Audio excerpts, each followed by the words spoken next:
Welcome to the Deep Dive Ortho. We're the show that delves into the research to bring you the practical, evidence-based insights you need. Today, we're taking a crucial deep dive into an area that's, well, often overlooked but incredibly important: preventing upper extremity injuries and those related musculoskeletal issues.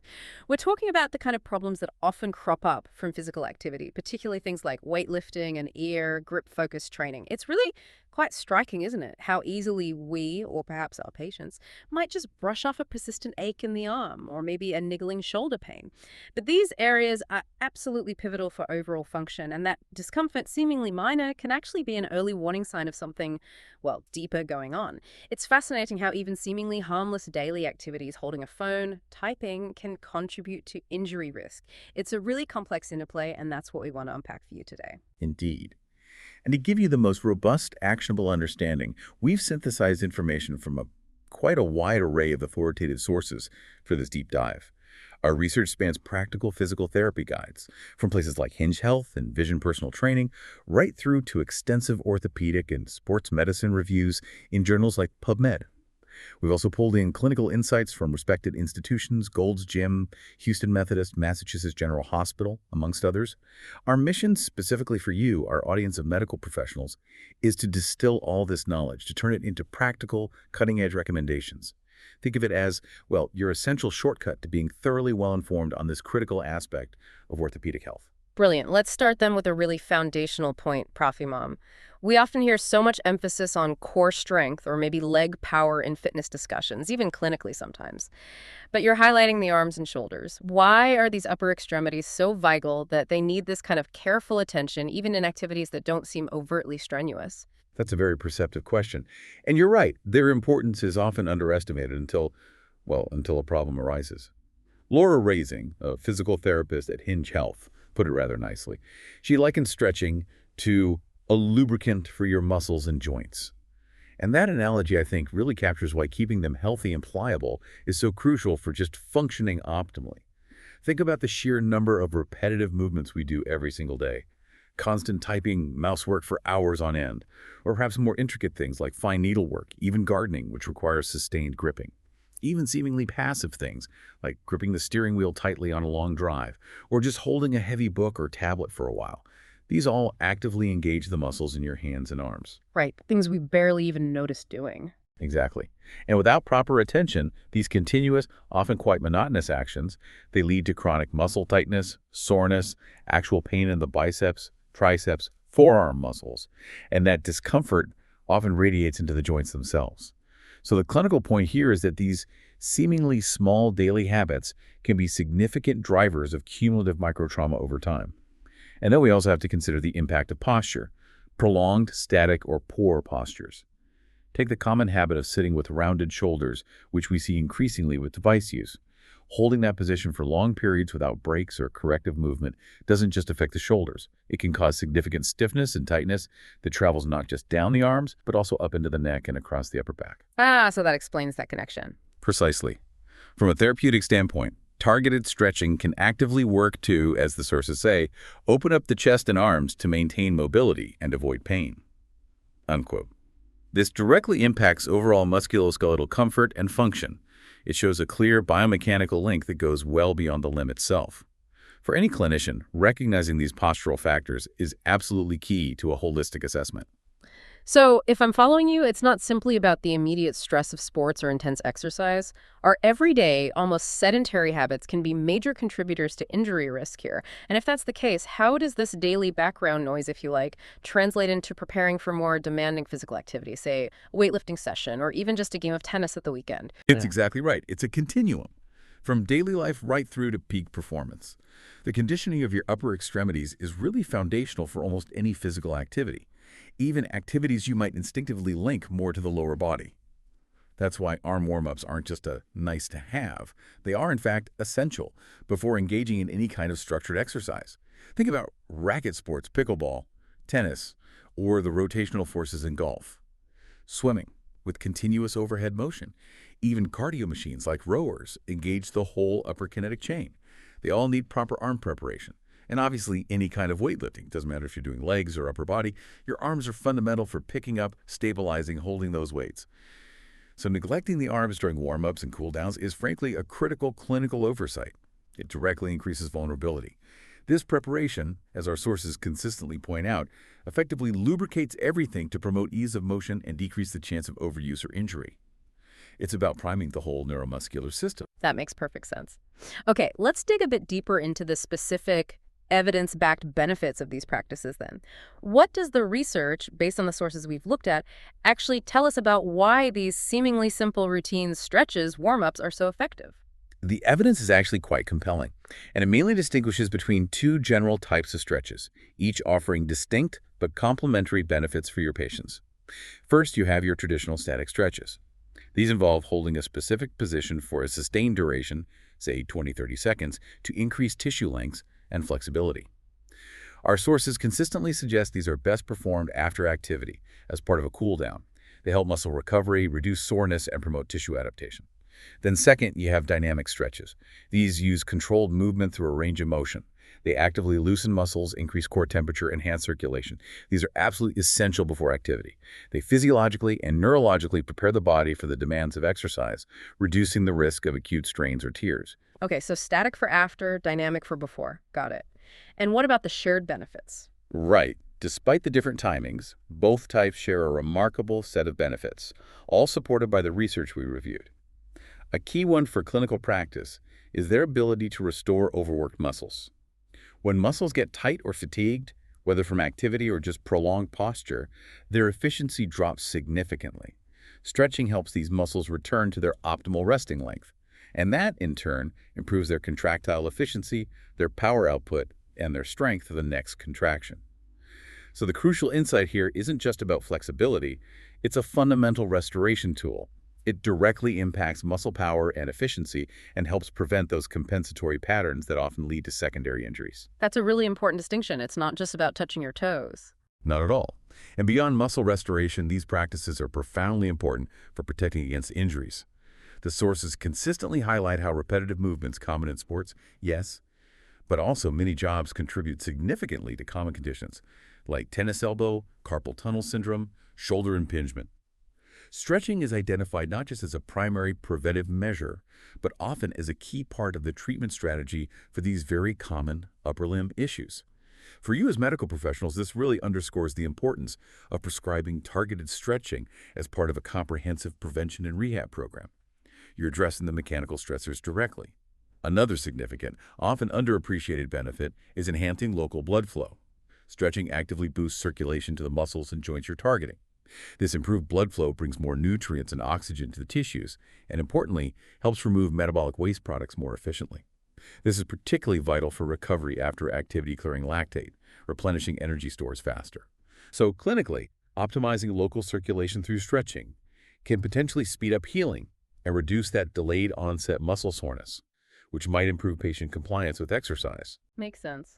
Better plumbing, essentially. In a way, yes. And crucially, stretching directly improves range of motion. By consistently working on flexibility and joint mobility, you directly protect against both acute and chronic injuries. When joints can move freely through their full, natural range without restriction, the chance of tissues being suddenly stretched beyond their capacity during unexpected or forceful movements is significantly lower. This enhanced joint mobility is really a cornerstone of injury resilience. It impacts functional capacity and reduces risks like impingement. Furthermore, these practices play a vital role in preventing muscle imbalances. It's a well-known principle. Chronically tight muscles tend to become weak muscles. Their ability to fully contract and relax is compromised. So if the muscles in your arms, for example, get weak due to tightness, other areas, perhaps the shoulder girdle, the upper back, might be forced to compensate. This compensation then leads to pain, overuse, or even injury in those supporting structures. Regular targeted stretching helps maintain a more balanced muscular system, ensuring each part carries its proper load. Understanding and addressing these imbalances through stretching is critical for preventing these cascade injuries throughout the entire kinetic chain. And there was one more benefit mentioned in the sources, something about pain tolerance. Ah, yes, and this is where it gets particularly fascinating, especially from a neurophysiological viewpoint. Stretching seems to increase pain tolerance. There was a compelling study back in 2020, published in the Scandinavian Journal of Pain. It found that people reported being significantly less sensitive to experimentally induced pain right after a stretching intervention. Now, this suggests a powerful neurological link. It implies stretching might not just be addressing mechanical issues, but could also directly influence how the central nervous system perceives and processes pain signals. This is quite an intriguing finding, isn't it? It adds another dimension. It suggests stretching could even be a non-pharmacological adjunct therapy for pain modulation, maybe improving patient engagement in rehab. So these seemingly simple movements, they're actually quite multifaceted and clinically impactful interventions for musculoskeletal health. That's genuinely fascinating, especially the pain tolerance aspect. Okay, so we've established the importance and the benefits. Now, given how crucial these areas are, what are the most common injuries that medical professionals, particularly those dealing with physically active patients, weightlifters, grip athletes, should really be on the lookout for? Yes, this is absolutely critical for clinical practice.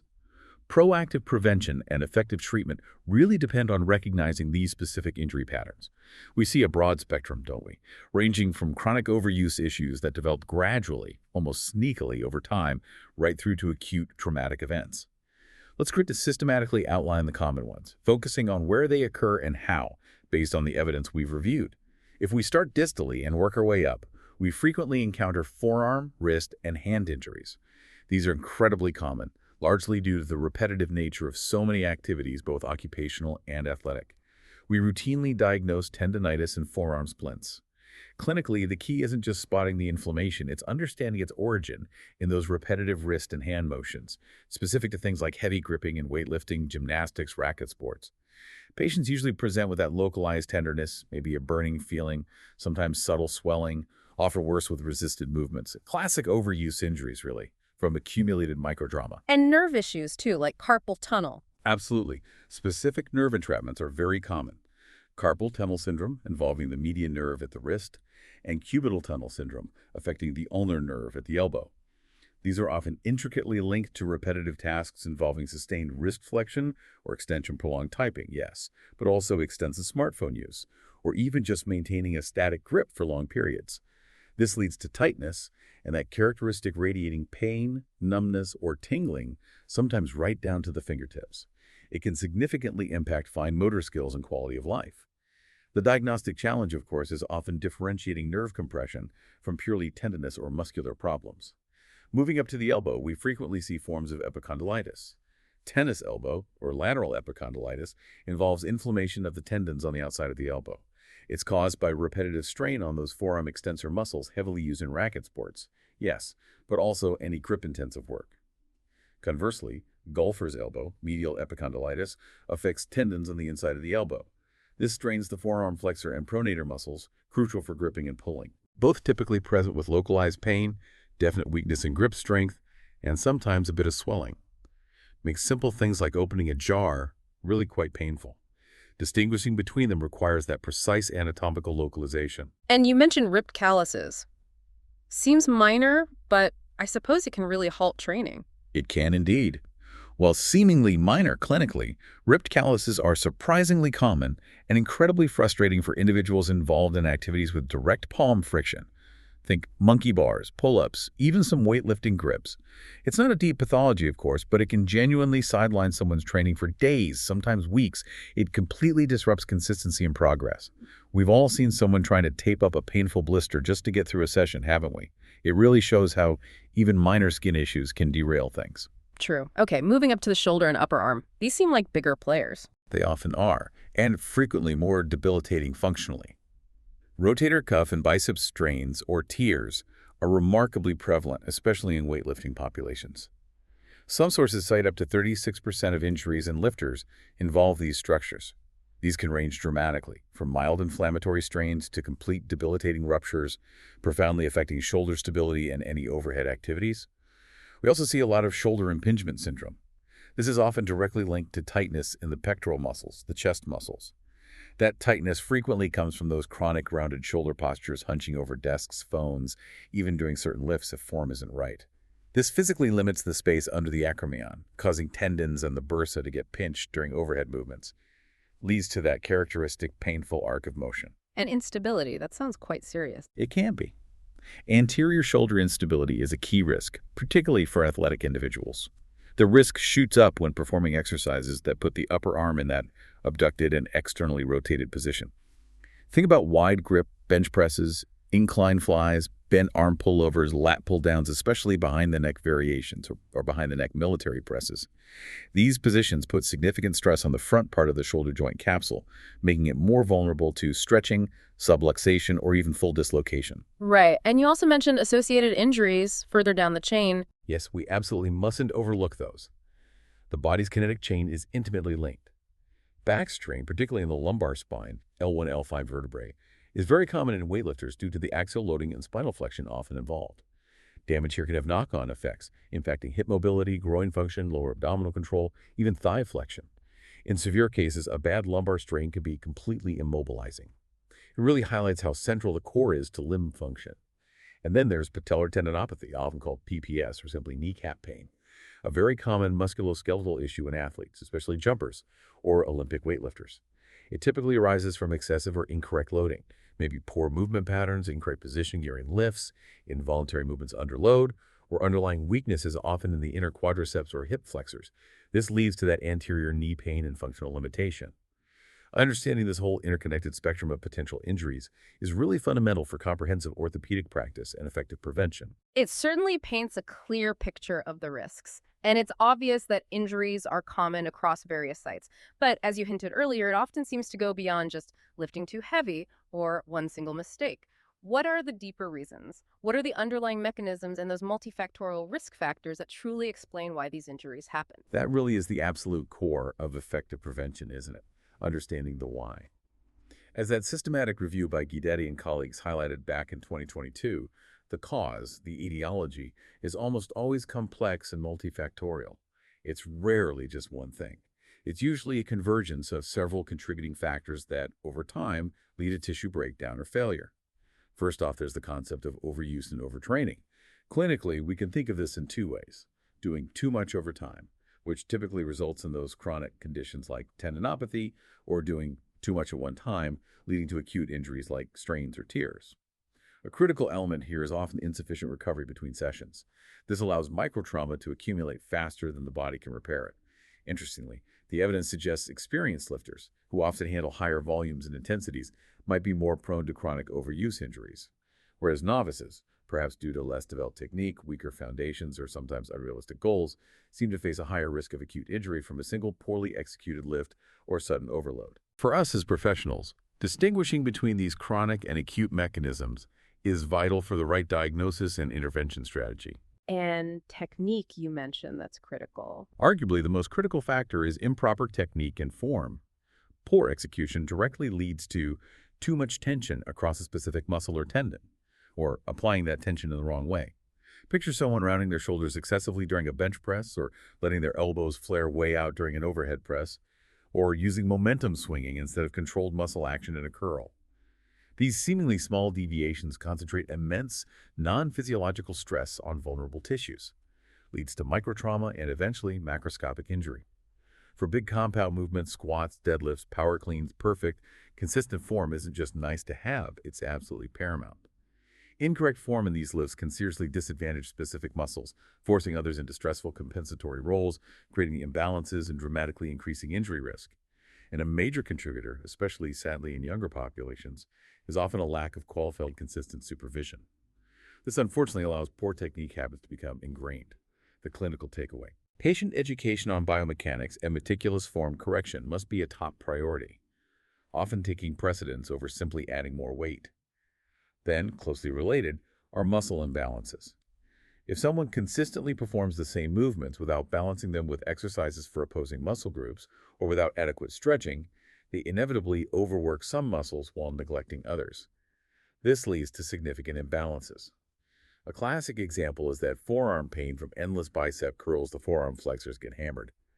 Similarly, weaknesses in supporting groups like weak inner quads or hip flexors contributing to kneecap pain, or imbalanced shoulder muscles, say poor strength ratio between the deltoids and external rotators, or upper versus lower trapezius, can predispose someone to shoulder instability or impingement. Identifying these imbalances through a thorough assessment is crucial. It allows us to prescribe targeted corrective exercises to restore balance and prevent those knock-on injuries. And you mentioned psychological factors too, ego. Yes, we really can't ignore the psychological side, particularly ego and peer pressure. Dr. Braunrader's advice to check one's ego at the door is spot on for anyone who spent time in a gym environment. Trying to lift more than the person next to you, or taking on weights the body simply isn't prepared for, significantly raises the risk of both acute tears and chronic overuse problems. The emphasis, both clinically and when counseling patients, must always be on personal, progressive adaptation, mastering the movement safely, not external competition or hitting arbitrary numbers. For medical professionals, this highlights a behavioral aspect of prevention. Educating patients on self-awareness, patients listening to their body, it's just as vital as the exercise prescription itself. Insufficient warm-up and recovery are fundamental errors that consistently increase injury risk. We've talked about dynamic warm-ups to lubricate everything. But equally vital is adequate rest, ideally 48 to 72 hours for a muscle group after heavy work, combined with good quality sleep, proper nutrition, and sufficient hydration. These factors collectively support the body's ability to adapt and repair. If they're lacking, the body's adaptive response is hindered, making tissues more susceptible. This ties into the broader concept of allostatic load, the cumulative wear and tear on the body from chronic stress and inadequate recovery. Clinicians need to consider this holistically. It's a major determinant of tissue resilience.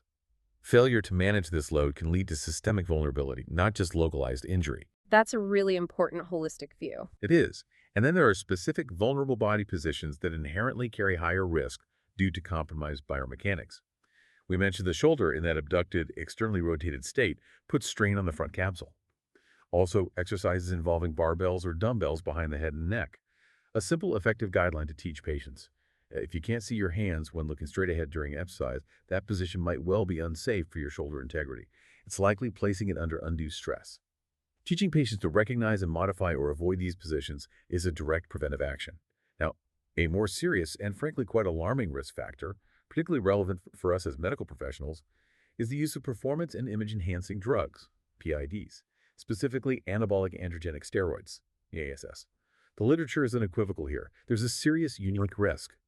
ASS abusers have a significantly higher risk of tendon injury compared to non-users. And what's striking is that severe upper body tendon ruptures are reported almost exclusively in ASS users. AS fundamentally alter collagen remodeling within tendons. They compromise the tendon's natural safety margin, its elasticity, its structural integrity. This can lead to catastrophic injuries, including documented cases of bilateral quadriceps tendon ruptures. This is a critical point for patient counseling and maybe even screening in certain populations. The consequences are often devastating and require complex surgery. That's a very sobering point. It is. Age and experience level also influence injury patterns. Older athletes, say over 40, tend to show a higher incidence of shoulder pain and disorders. This is often linked to natural age-related decreases in muscle power, tendon elasticity, and the body's reparative capacity. This contrasts with novices who, as we've said, are more prone to acute injuries due to poor motor control and technique. While experienced lifters pushing boundaries over many years tend to suffer more from overuse or chronic injuries due to that cumulative load. Understanding these age and experience-related risk profiles is vital for tailoring appropriate training advice and managing patient expectations. And finally, a significant systemic risk factor is simply the lack of professional supervision. Unsupervised gym activities, the absence of qualified coaching, especially for young people, directly contribute to higher injury rates. It's largely down to those pervasive issues: poor technique, inappropriate load progression, poor program design, all things that expert guidance can readily address. For medical professionals, this highlights the importance of advocating for qualified supervision and educating patients on the real risks of unguided, perhaps ego-driven training. So to wrap up this section, the key takeaway for you, our medical professionals, is that musculoskeletal injury rarely stems from a single cause. True prevention, and indeed effective treatment, demands a holistic, nuanced assessment. You need to consider multiple, often subtle, contributing factors: biomechanical, physiological, even psychological. That's an incredibly thorough breakdown of the why. Thank you, Professor Imam. So, armed with that deep understanding of the risks and the complex mechanisms, what concrete, evidence-based steps should medical professionals be advising their patients to actively prevent these upper extremity and related injuries? Let's start with the absolute basics, the foundations. Absolutely. Building that strong foundation is paramount for prevention. The first and perhaps most intuitive step is establishing a comprehensive warm-up and cool-down routine. For warm-ups specifically, we strongly advocate for dynamic warm-ups. These are crucial before any physical exertion, not just formal workouts, because they physiologically prepare muscles and joints. They involve controlled movement through a comfortable range. For the upper limbs, think controlled arm circles targets deltoids, rotator cuff. A kneeling lat stretch gets deep into the shoulder and mid-back. The doorway stretch is excellent for opening up tight pectoral muscles, improving anterior shoulder mobility. We also advise specific moves like the hand behind back stretch for upper arm rotation, a cross arm stretch for the posterior shoulder. And for the lower arm, active wrist flexor extensor stretches, wrist rotations, side bends are vital. Even simple hand tendon glides can be beneficial before activities needing fine motor control, like typing or playing an instrument. The aim is fluid movement too, as we said. Lubricate everything, decrease the chance of injury by boosting tissue elasticity and neural readiness. And static stretching fits into the cool down. Precisely. Static stretching, holding a position for a sustained period, is generally best used after activity during the cool down. It helps improve long-term flexibility and aids muscle recovery by promoting elongation and reducing post-exercise tightness. It's also important to advise patients on simple pre-activity routines for daily tasks. Just a few minutes actively stretching arms and hands before prolonged typing, scrolling, detailed handwork, or playing music can genuinely reduce cumulative strain. And these movements double up as effective movement breaks during long sedentary periods driving, reading to mitigate the negative effects of static posture. The second fundamental principle, and this really is non-negotiable for safe and effective training, is mastering proper technique and form first.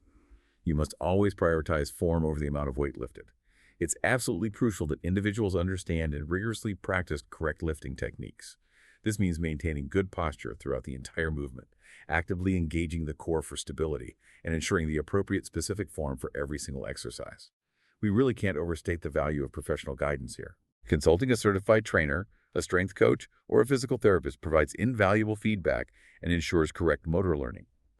The recommendation is always start with very little weight, or even just body weight. Think modified push-ups, bodyweight squats. The goal is to effectively ingrain the correct biomechanics before adding significant load. Yes, the lift may feel too easy initially, but this is a critical, often skipped phase for establishing correct neuromuscular pathways. Furthermore, stress using the full pain-free range of motion for the joint during lifts. This develops strength across the entire movement arc, reducing injury risk from overstretching or moving into unstable ranges. And crucially, advise patients against holding their breath during lifts, the Valsalva maneuver. Normal, controlled breathing, exhaling on exertion, inhaling during relaxation is vital for physiological efficiency, cardiovascular safety, and maintaining core stability. And remember, for compound movements where many muscles work together, perfect form prevents specific muscles being overloaded due to poor force distribution. For you as medical professionals, emphasizing form correction as the primary intervention for many movement-related pains is a really powerful clinical approach. Form first, weight second, crystal clear. And the third fundamental. Thirdly, building logically on form mastery is a principle of progressive overload but applied sensibly. This core principle states that to stimulate continuous improvement in strength, muscle size, endurance, you must gradually increase the demands placed on the body. That might be increasing weight, reps, intensity, reducing rest times. The absolutely crucial caveat, however, is that this must be done at a sensible, physiological pace to prevent injury. It's imperative to resist that temptation to rush progress, or as we said, to outdo the person next to you. That often leads to ego lifting and injury. The focus must consistently be on personal, incremental progression, breaking your own record safely. A practical guideline for patients could be increase weight by no more than, say, 10–15% of the current working weight every 10–14 days for intense training, and only once they can comfortably hit their target reps, for example, 10 reps, with excellent consistent form. This slow, steady approach is perfectly illustrated by that old story of Milo of Croton gradually lifting the calf as it grew into a bull. It shows the power of consistent incremental adaptation. Coaching patients on patients and sticking to this sensible progression model is absolutely fundamental for long-term injury prevention and achieving sustainable results. Those foundational principles, warm-up, cool-down, form first, sensible progression, are clearly vital for anyone active. But Professor Imam, moving beyond these fundamentals, what more sophisticated strategies should medical professionals be considering? How can we help patients truly optimize their training for long-term orthopedic health? This takes us into a more nuanced and perhaps more holistic view of long-term health athletic performance. Beyond those basics, integrating advanced strategies is about optimizing the whole system: biomechanics, systemic recovery, intelligent program design. First, and maybe the most underestimated aspect in our always-on culture, is prioritizing recovery and listening to body signals. It's not just about the training stimulus, it's critically about the body's adaptive response to that stimulus. We need to emphasize allowing sufficient time for muscle repair and growth, at least 24 hours rest for a muscle group, ideally 48 to 72 hours after heavy lifting sessions. And this recovery isn't just passive rest, it's an active physiological need. We should highlight the importance of active recovery methods, consistent quality sleep, adequate hydration, and a well-balanced nutrient-rich diet. These all support the body's systemic recovery. Crucially, we must strongly advise patients against training through injury or pushing through persistent pain, significant discomfort, or excessive fatigue.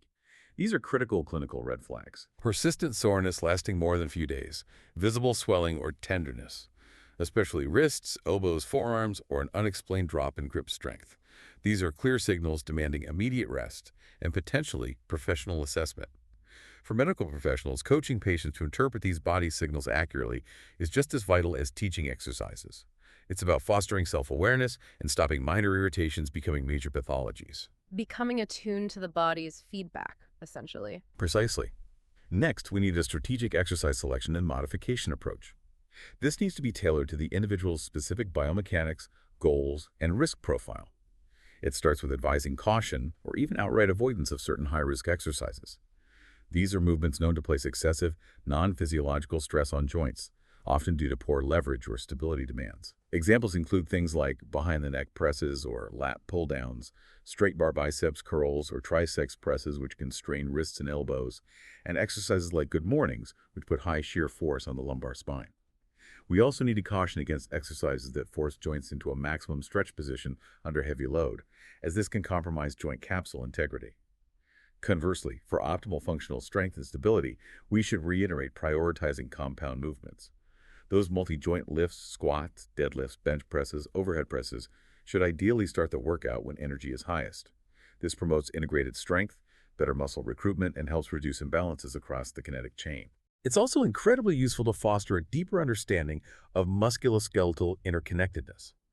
Concepts like anatomy trains or myofascial chains, for instance, the spiral line linking skull, shoulders, pelvis, lower limbs, while maybe still theoretical models needing more research, are clinically useful ways to think. They highlight how issues in one area, say pelvic dysfunction, can have knock-on effects far away, like the knee or shoulder, due to shared fascial links and force transmission. This framework just underscores the importance of a holistic assessment, recognizing that the site of pain might not be the root cause. Looking at the bigger picture. Exactly. A key preventive strategy with whole-body benefits is core training for stability and injury prevention. Strengthening the core isn't just for back health, it's vital for preventing lower limb injuries like ACL tears, too. A strong core improves limb alignment and muscle firing patterns during dynamic tasks, like cutting movements in sport. Core training strengthens deep abdominals, glutes, stabilizes the pelvis, reinforces the spine. Practical exercises like planks for isometric endurance and exercise ball bridges for posterior chain strength and proprioception are highly effective. Beyond general core work, we can prescribe targeted exercises for specific conditions, addressing common weak points. For patellar tendinopathy, PPS prevention, for example, isometric quadriceps strengthening, like a wall sit, is very effective. Holding that seated position strengthens the quads, especially the VMO, providing a secure scaffold for the kneecap, improving strength and power for moves like the clean and jerk. To stabilize the pelvis and reduce knee stress during lifts, targeted adductor stretching, like a sideline stretch for the inner thighs, is beneficial. And while you can't really stretch the IT band itself, exercises often labeled as ITB stretches usually focus on strengthening hip abductors and pelvic stabilizers.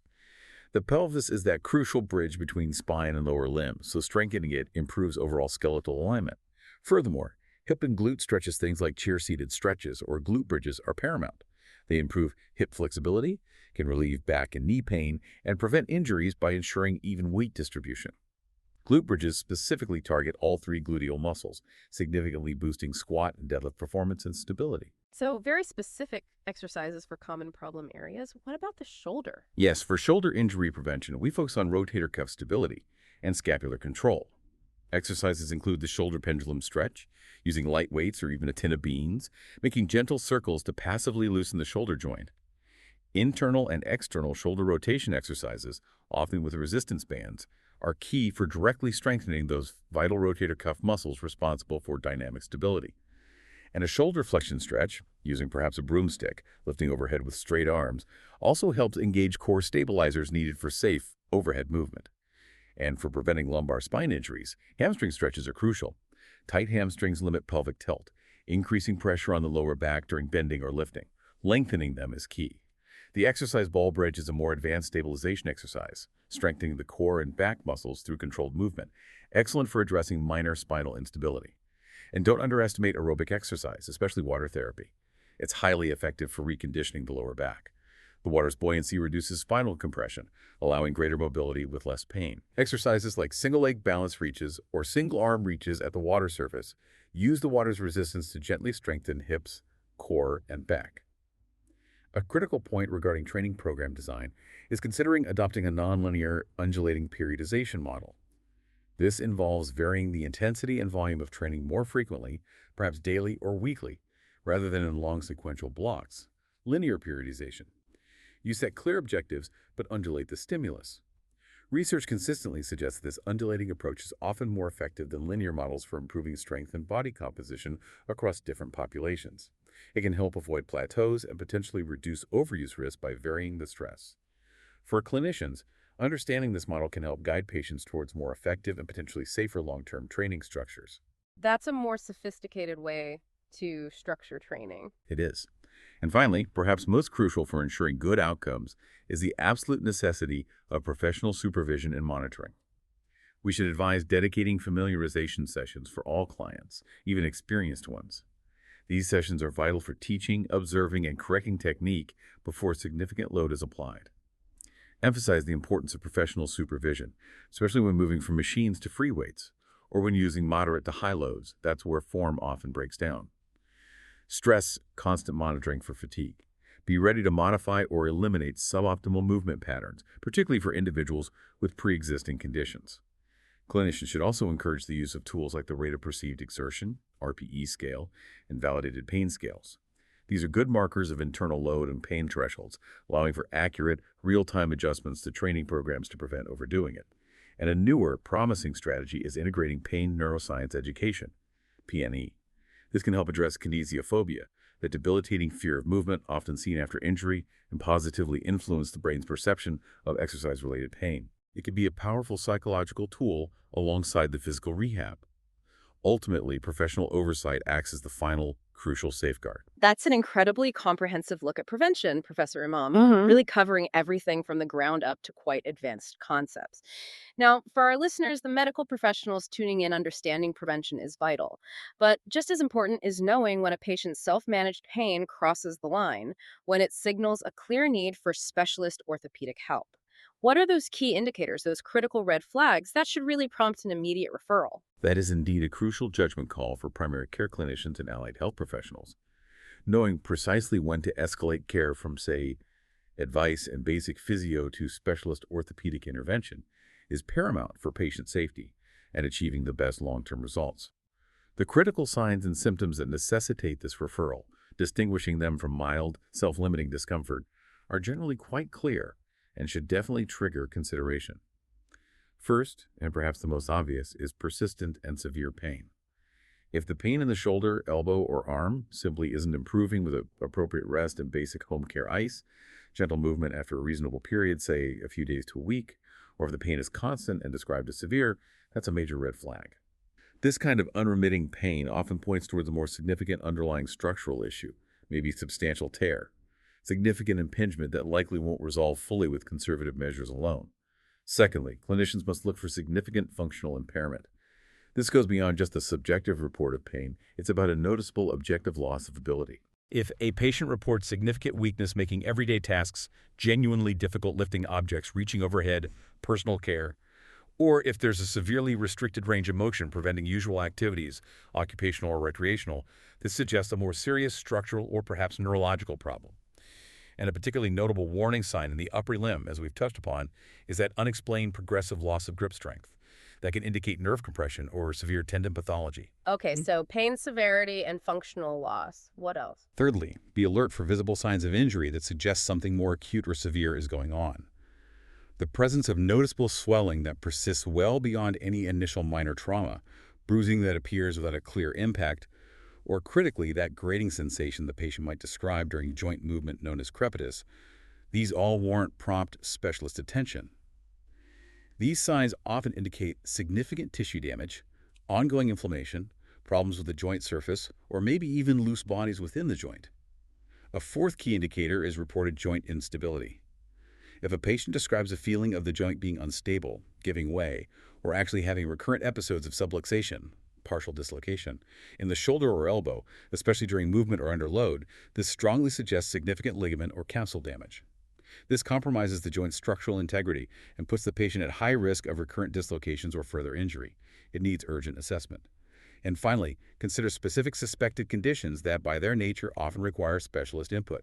If the combination of symptoms strongly points towards conditions like an acute rotator cuff tear, significant nerve entrapment like carpal tunnel syndrome presenting with that typical aching burning pain between wrist and elbow, tenderness, tightness, especially with positive provocative tests, or perhaps a patellar tendinopathy where the pain has become severe enough to hinder even non-weight-bearing tasks. In these cases, a referral for specialist assessment is certainly warranted. While initial management might be conservative, early, precise orthopedic diagnosis is key to guiding the most appropriate, sometimes surgical treatment pathway. Right. So once those red flags are spotted and the referral is made, what happens next? What diagnostic steps does an orthopedic specialist typically take to get to the bottom of it? What should our listeners expect for their patients? Once those red flags lead to a referral, the orthopedic specialist embarks on a thorough, systematic diagnostic process. The aim is to get a comprehensive picture of the injury. It almost always begins with a detailed clinical history and physical examination. This is absolutely crucial. The specialist will take a detailed history mechanism of injury, symptom progression, functional limitations. They will then meticulously examine the patient, assessing the exact location and intensity of pain, noting any associated signs like swelling, redness, warmth, or neurological changes.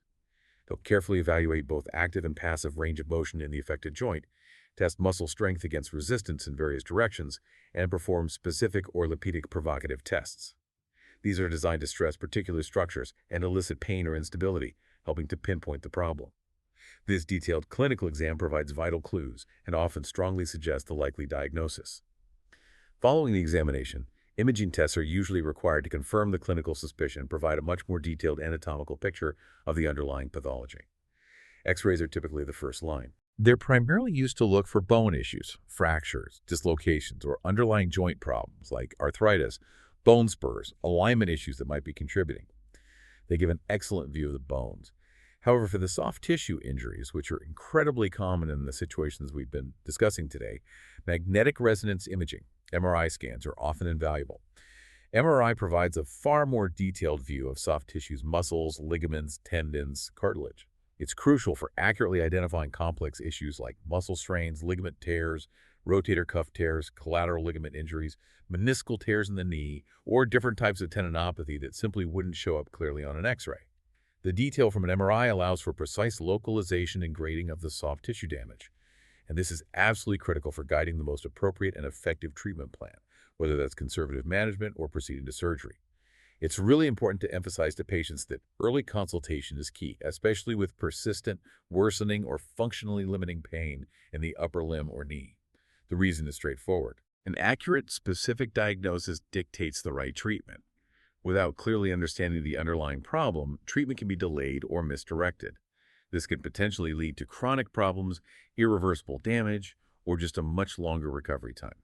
So these diagnostic tools aren't just for interest, they are fundamental to tailoring an effective, individualized recovery plan and ensuring the best possible outcome for the patient. We have certainly covered a huge amount today on Deep Dive Ortho, from those perhaps surprisingly important benefits of basic stretching, right through to the complex multifactorial web of injury causes, and most importantly, outlining concrete, evidence-backed ways to prevent them. It's been incredibly insightful, Professor Imam. It's been my pleasure. The key takeaway, I think, for medical professionals listening is crystal clear. Musculoskeletal health, especially in the intricate upper extremities and their connection to the rest of the body, demands a proactive, informed, and really individualized approach. Understanding the why behind injuries, the biomechanics, the physiology, even the psychological factors empowers you to implement far better prevention strategies. And crucially, when injuries do happen, it allows for faster, more targeted and effective intervention. Remember, knowledge is really only valuable when it's understood and applied in your daily practice. And of course, there's always more to learn in this ever-evolving field. Indeed. We genuinely hope this deep dive has equipped you with valuable insights and practical recommendations that you can integrate into your own practice and use to guide your patients towards better orthopedic health. If you found this discussion useful, please do consider rating and sharing this deep dive with a colleague. It really does help us reach more medical professionals like you. And as you reflect on our discussion today, perhaps consider this. How might integrating a deeper allostatic understanding of stress and adaptation into your patient education fundamentally shift their perception of, and perhaps more importantly, their compliance with, injury prevention protocols? Think about how chronic life stressors, work pressure, poor sleep, emotional strain impact the body's overall capacity for recovery and tissue resilience. How addressing this bigger picture, this holistic view of load and adaptation, could actually be the key to unlocking better long-term injury prevention and rehabilitation outcomes for your patients. Something to mull over.